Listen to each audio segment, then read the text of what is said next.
Hey guys, how's it going? So it's a beautiful day today and Aaron and I have the chance to get out and get some of our things fertilized.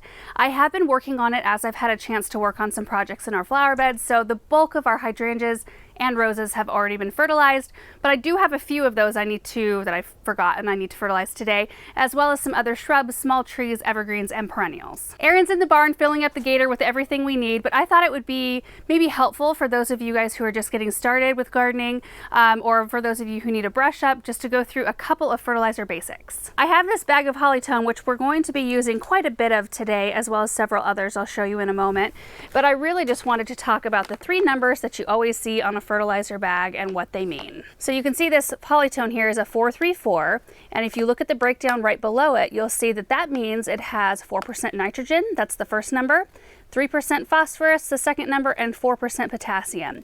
And nitrogen, phosphorus, and potassium are three key nutrients for your plant's health. So nitrogen is what helps your plant grow very healthy and like sturdy, and it helps create the really deep green leaves. Your phosphorus helps with root development and fruit set, and then potassium helps with overall hardiness of the plant and disease resistance. You'll also notice other ingredients being listed, which sometimes you might be concerned with if you're looking to, add something like more of one of those in particular, if you've got an issue going on, but most of the time it's the top three that we're concerned with. It's also helpful to look at this list here to see what this fertilizer was derived from. The more the ingredients, the better the feed. So you can see that, hydrolyzed feather meal, poultry manure, bone meal, alfalfa meal, so forth and so on. And also check out the list of slow release ingredients as well. And you might see a bag like this that says 434, and then you see a bag next to it, some other type of fertilizer that says has the numbers 10, 10, 10, and you think, well, maybe I should get that one because it's got a higher concentration or a higher percentage of those three key ingredients. But it doesn't necessarily make it a better fertilizer, because oftentimes those higher analysis fertilizers are giving your plants nutrients they don't actually need or can't utilize. And so it's a little bit wasteful, and it's more potential of those things just leaching out and away from the plant, and it's just not necessary. And we usually do at least a once a year just kind of blanket feed of most of our things, except for big mature trees. You don't have to do that unless there's an issue that you're trying to correct. We don't fertilize. Some perennials don't like to be fertilized. Sedums, Russian sage, what else? Other things. There's probably more I'm just forgetting right now. Anyway, we typically at least like to hit our plants with fertilizer once a year, and then some of those other high performing things we do a little bit more often, and then of course annuals here, it's a completely different story. And we just like to use the organic. Well, we've been using the Espoma for so many years. It's what my parents used all the years of me growing up, and it just provides exactly what the plants need. We're not looking to make our perennials and things into performance athletes. We're just looking to provide them with enough nutrients to keep them nice and healthy. We fertilize our plants at least once a season. Annuals, completely different story. Those are high performance plants that need a lot of feed in order to perform the way we want them to. But things like perennials, shrubs, trees that we're fertilizing today, we feel like if we at least get them fertilized once in the spring, we're doing good. If we can hit them late summer, early fall for that second feed, that's great, but at least if we get the spring one done, we feel pretty good about ourselves. And I just really like the way that organic fertilizers work. So they work at a soil or microbial level. They're conditioning the soil around the roots of the plant, not just giving your plants a quick shot of food, which means that you would need to fertilize them a lot more, and that's how a lot of synthetic fertilizers work. So I know that when I put this down, I'm not putting down unnecessary amounts of things that the plants can't even use, and I know that it sticks around longer. So anyway, we need to go check on Aaron and see what else we need to get in that gator. Oh my mercy, it is humid in this room right now. I'm opening the garage door to air it out. My seedlings though, oh my goodness, they're doing great. Look at that. Look at these. Everything's looking so good. These are pretty. Amethyst basil. Got it all? I don't know. I'm trying to think of the best way to get this stuff out. Do you suppose that's the best way, or just pouring it out of the bag? I'm game to try whatever. We could we could try multiple ways, I suppose. And real quick, before we get too much further or get into the project at all, two things I forgot to mention. I am going to be running some experiments this year with the flower tone. We're not using this today, but I've been using it in some of my spring containers, and I'd like to try adding it into some of our summer containers, because if we can cut down on the amount of fertilizer we're having to do weekly, that would be amazing. Even if we have to apply it once a month. That's better than having to go in once a week with fertilizer.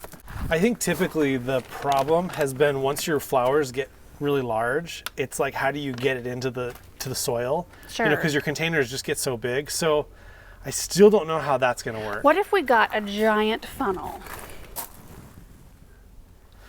and popped it like through the leaf canopy down to the soil level, and just like released a little bit at a time? Yeah. Like what do you think? Do we have one of those? Or do you I think think so. Do you need an example? Oh, the sun feels good. Yeah, it does. I can show you an example later. Okay. Maybe we could come up with some kind of sweet tool, then we could sell it. Patent it. Yeah. And we're also going to be using soil acidifier in the areas where we're working today, because our pH is super high, our soil pH, and we're hoping to bring the pH down to help our plants out. This is not something that everybody needs to do, and it's completely different than fertilizing. So I want to make that distinction. This is the fertilizer we're using today, Hollytone and Plantone.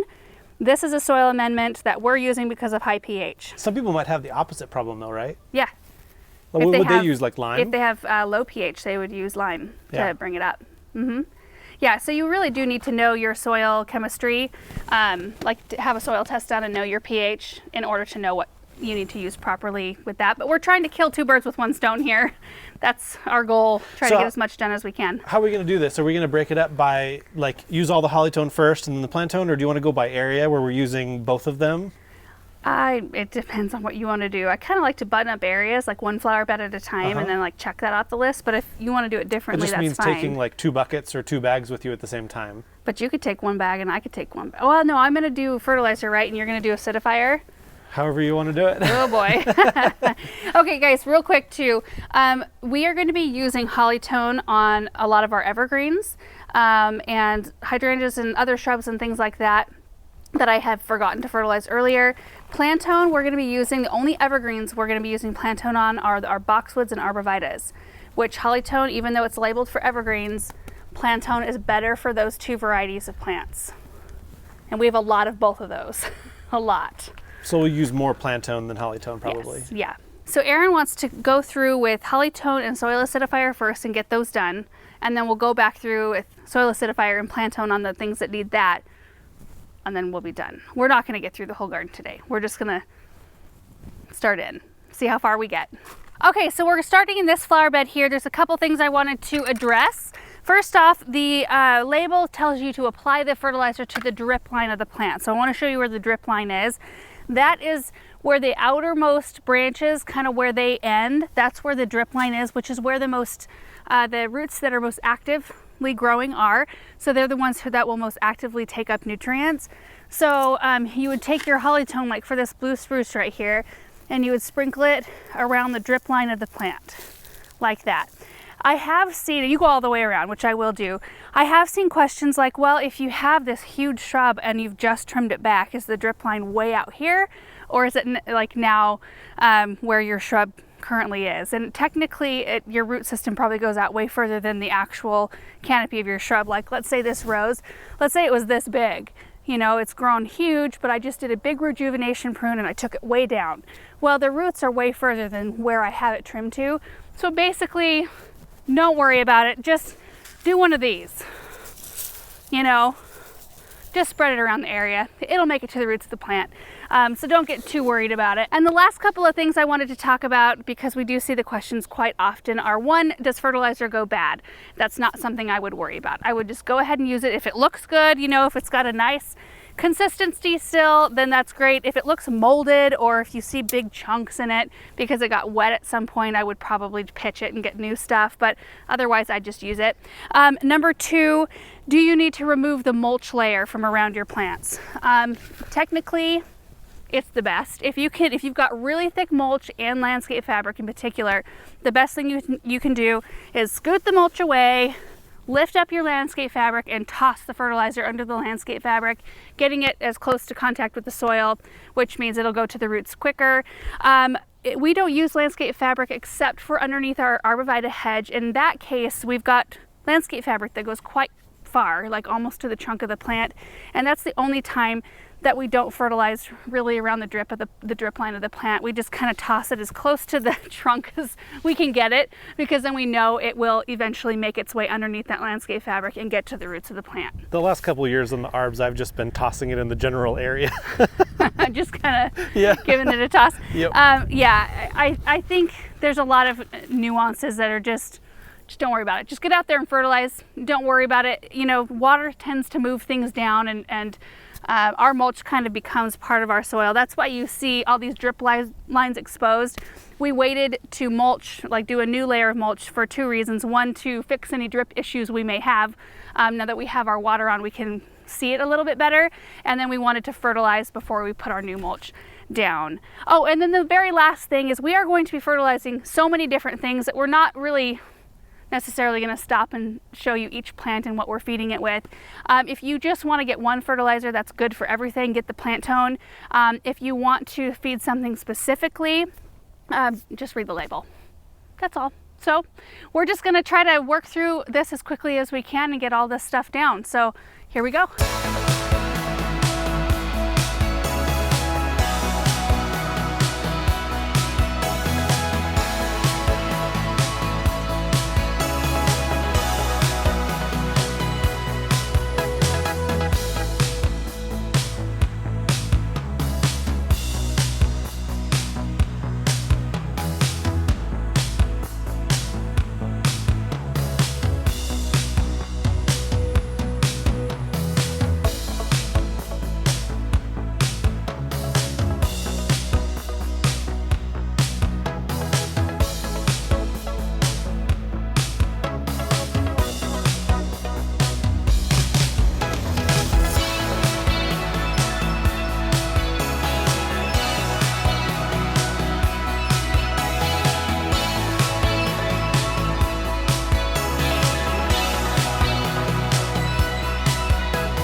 Alright guys, so we pretty much buttoned that whole project up. I can't even believe it. That went really fast.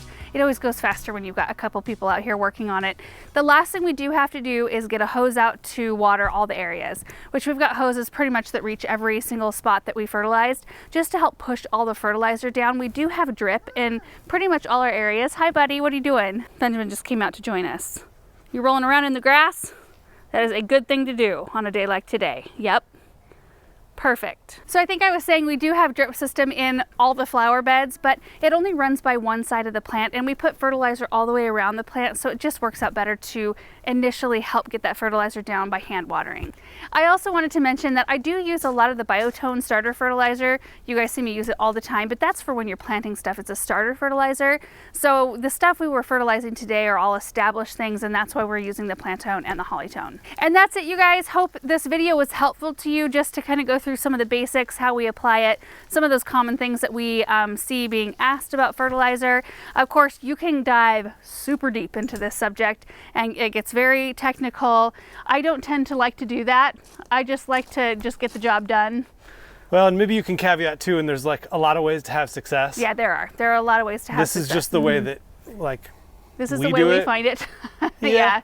Yeah, our plants seem to react really well to this method. So anyway, thank you guys so much for watching this video, and we will see you in the next one. Bye.